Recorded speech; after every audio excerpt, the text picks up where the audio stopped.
BFM Business, 10h, midi, l'émission 100% placement. Intégral placement, Cédric Decoeur, Guillaume Sommerer. Et Thibaut François qu'on rejoint tout de suite depuis la salle des marchés de Fastia Capital pour comprendre ce qui se passe aujourd'hui sur le CAC, sur les marchés européens. Ça se passe pas très bien, on va en parler donc avec vous. Bonjour Thibaut. Bonjour messieurs. CAC 40 au plus bas du jour, quasiment, moins 0,83%, 5343 points. Comment expliquez-vous ce mouvement de repli ce matin ? Malheureusement, on suit un petit peu la tendance de la semaine dernière. On a eu un petit soubresaut vendredi avec l'accord de l'OPEP. Là, effectivement, on reprend la tendance un petit peu baissière qu'on a eu la semaine dernière. On a quand même abandonné de 2% sur l'indice CAC 40. La guerre commerciale qui est éventuelle entre la Chine et les États-Unis pèse forcément. Monsieur Trump souhaiterait taxer de 25% certains produits chinois. La Chine, qui est le plus gros détenteur de la dette américaine, commence à vendre un petit peu de dette américaine, donc en représailles. Donc aujourd'hui, on souffle le chaud et le froid. Le chaud, on se dit tiens, c'est encore de la négociation à la Trump. J'essaie de taxer, j'ai beaucoup de propos assez virulents et finalement j'arrive à une négociation à la fin. Et le froid, c'est effectivement s'il y a une taxation importante des produits chinois, on risque d'avoir une guerre commerciale qui ne sera ni bonne pour les États-Unis, ni bonne pour la Chine, et j'ai envie de dire ni bonne pour l'Europe. Et donc un marché qui prend quelques bénéfices acquis depuis quelques mois. Donc pour l'instant une pression baissière assez importante. On le voit aussi sur les taux français et les taux allemands continuent à baisser. Le taux allemand est pratiquement à 0,32 ce matin, donc c'est quand même assez bas. Pour l'instant, pas d'issue à court terme, et en plus on n'a pas grand chose à se mettre sous la dent d'un point de vue microéconomique, à part le plan stratégique d'Elior qui sera annoncé demain. Donc pour l'instant, on est vraiment focalisé sur la guerre commerciale éventuelle entre la Chine et les États-Unis. En effet, du côté des valeurs, on regarde aussi les pétrolières qui souffrent et qui pèsent sur cette tendance 3 jours après la réunion et la décision de l'OPEP. Oui, alors ça baisse, mais un petit peu moins fort que le marché, 0,48 de baisse pour Total. L'accord de l'OPEP est plutôt bon. On sent que la demande est quand même assez importante d'un point de vue demande pétrolière un petit peu partout dans le monde, donc ça c'est plutôt intéressant. Ils ont relevé un petit peu leur quota et leur production, ce qui était attendu par le marché. Il faut dire que le Venezuela est quand même en difficulté et en baisse de production ces dernières semaines. En plus, il risque d'avoir des problématiques notamment en Iran. Donc le marché globalement sur les pétrolières est plutôt bien orienté. Il reste bien orienté. Je pense que le pétrole devrait continuer à être bien orienté, et les pétrolières avec. Total abandonne 0,48 ce matin, mais il surperforme quand même le marché depuis par rapport au. C'est vrai, mais parallèlement on a Technip FMC qui recule de 3% là aujourd'hui, Thibaut. Oui, la Technip est beaucoup plus volatile, beaucoup moins lisible. On a un problème, je pense, un petit peu en interne. On n'a pas la même visibilité que sur le dossier Total. Total, on a une vraie visibilité sur le dossier à 50, 60 ou 70 $ le baril, chose que n'a pas forcément Technip, et un warning de Technip dans les prochaines semaines n'est pas du tout à exclure. Ah oui, bon, cette prudence chronique autour de Technip FMC en ce moment, et donc le titre qui recule de quasiment 3%. À la hausse, il y a un rescapé là sur le CAC qui vient tout juste de passer dans le vert, et c'est donc la seule valeur en hausse, c'est Sanofi, plus 0,04, mais c'est extrêmement ténu. C'est un peu plus convaincant pour JC Decaux qui progresse, lui, JC Decaux depuis l'ouverture. Oui, tout à fait. On a une petite hausse depuis ce matin, 0,21. L'annonce, toujours l'acquisition potentielle en Australie d'APN Outdoor. Ils ont fait une offre pour 100% du capital. Pour l'instant, les discussions continuent. Le prix est jugé faible par les actionnaires actuels. Donc pour l'instant, pas grand-chose à dire de plus sur le dossier. Les discussions avancent. C'est une opération qui devrait se finaliser autour de 1,1 milliard de $. Mais pour l'instant, c'est vrai qu'on n'a pas forcément beaucoup d'informations sur le dossier APN Outdoor.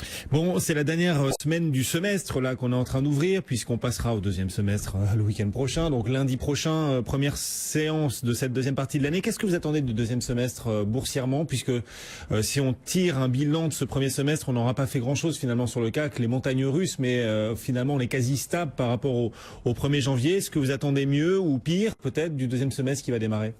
On a eu un premier semestre extrêmement bizarre. Effectivement, on arrive pratiquement flat à la fin de l'année, à la fin de ce premier semestre. Le CAC 40 est en progression là, en direct de 0,56%, avec de grosses disparités sectorielles sur le marché. On a le secteur du luxe qui tire totalement le marché. On a des Kering qui gagnent plus 30%. On a pareil des LVMH qui gagne plus 16% depuis le début de l'année. On a un Airbus qui gagne 20%, et à contrario, on a des secteurs bancaires qui est complètement à la rue, moins 15, moins 20% sur la plupart des valeurs. On a le secteur automobile qui est très très mal orienté, Valeo moins 20, on a Peugeot seul rescapé qui gagne 18%, on a Renault qui perd 10%. Donc on a un indice qui s'est vraiment focalisé sur le secteur, et c'est pas du tout impossible que ce soit le cas encore sur le deuxième semestre, mais dans le sens inverse. Aujourd'hui, on a une vraie difficulté d'avoir un petit peu de visibilité sur le marché à cause du discours de Trump. Le marché, la macroéconomique va très très bien sur l'Europe, sur les États-Unis, même sur la Chine. Ça va plutôt bien. On a une guerre commerciale aujourd'hui qui s'installe entre Trump, les États-Unis et la Chine, qui nous donne absolument aucune visibilité d'un point de vue stratégie. Donc aujourd'hui, c'est vrai qu'on a tendance à penser que si la guerre commerciale continue entre la Chine et les États-Unis, les sociétés exportatrices françaises, européennes, américaines et chinoises vont être mises en difficulté. Donc on est plutôt à être prudent sur le secteur du luxe qui a très très bien marché depuis 2 ou 3 ans. Donc attention sur le secteur du luxe, certaines taxes pourraient impacter notamment des LVMH, des Kering à court terme. Donc peut-être prendre ses bénéfices sur le secteur du luxe. Oui, en même temps, certains nous disent que les résultats qui vont arriver début juillet, résultats du deuxième trimestre, seront peut-être une nouvelle fois largement supérieurs aux attentes et laisseront tout le monde quoi. Nous sommes 100% d'accord. Je pense que la publication va être très bonne sur le deuxième trimestre, sauf que le marché ne regarde absolument pas les entreprises actuellement. On est dans une logique de flux et une logique sectorielle, donc c'est pas du tout impossible que, par exemple, comme on l'a vu en 2015, une dévaluation du yuan pourrait avoir un impact extrêmement important sur les sociétés exportatrices.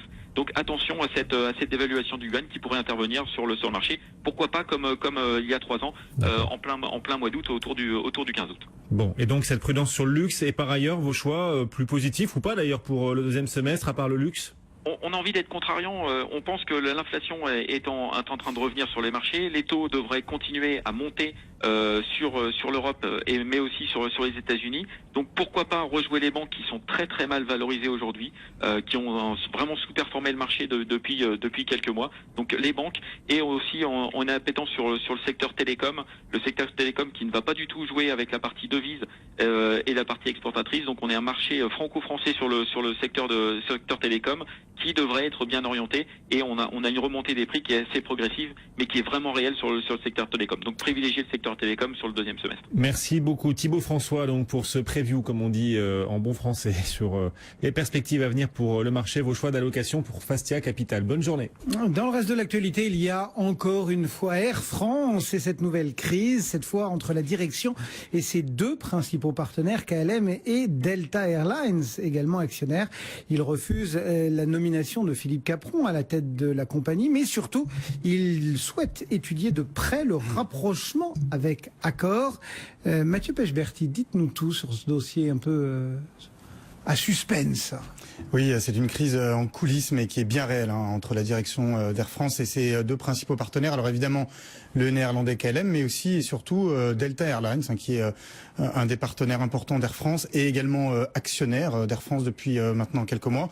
Et les Américains, nous dit-on, sont fous de rage contre la direction d'Air France, qui leur a finalement claqué la porte au nez. Ils souhaitaient avoir davantage d'informations et rentrer dans les discussions avec le groupe Accor, qui propose une alliance. Ils l'ont bien fait savoir à Air France et à sa présidente Anne-Marie Couder en lui envoyant 2 lettres au vitriol, nous dit-on. Ils souhaitent que Air France engage des discussions officielles avec Accor dans le cadre d'un rapprochement, et souhaite que ça aille beaucoup plus vite, alors que la direction était opposée jusqu'ici. Alors évidemment, en réalité, le PDG d'Accor, Sébastien Bazin, avait pris contact depuis plusieurs semaines avec l'administrateur de Delta chez Air France, ainsi que les Néerlandais, pour s'assurer de leur soutien. Mais en tout cas, les Américains veulent faire entendre leur voix, et ils n'acceptent pas de voir leur investissement, près de 400 millions d'euros investis il y a moins d'1 an dans Air France, et un investissement qui a déjà perdu 30% de sa valeur avec la chute du cours de bourse. Et ça va pas mieux ce matin avec cette baisse de 2,39 à 7,52 € pour Air France KLM. Merci beaucoup Mathieu Pechberti. Dans le reste de l'actualité, Paris et Berlin qui veulent avancer à tout prix face aux défis migratoires. Emmanuel Macron et Angela Merkel ont donc affiché leur volonté d'avancer sans attente de consensus à 28. Ils appellent de leur vœu des accords entre États membres pour dépasser la paralysie de l'Union sur ce dossier. Et puis un autre sommet européen va se tenir en fin de semaine autour de la réforme de la zone euro, et on sait déjà que ça va être compliqué d'avancer puisqu'une douzaine d'États emmenés par les Pays-Bas a déjà fait savoir qu'ils étaient opposés au projet de budget de la zone euro. La Chine, elle, a l'intention de placer un quart de ses terres à l'abri de tout développement d'ici 2020. Pékin veut aussi porter la couverture forestière à plus de 23% de la superficie du pays. Ce sont les conséquences d'un discours prononcé le mois dernier par Xi Jinping. Le président chinois y avait promis d'utiliser toute la puissance du Parti communiste pour s'attaquer au problème de la pollution. Daimler visé par une première plainte d'investisseurs. Un cabinet d'avocats a déposé plainte pour manipulation de marché au motif que Daimler a passé sous silence les risques immenses liés à l'installation d'un dispositif illicite dans ses véhicules pour tromper les contrôles des émissions polluantes. L'OPEP a validé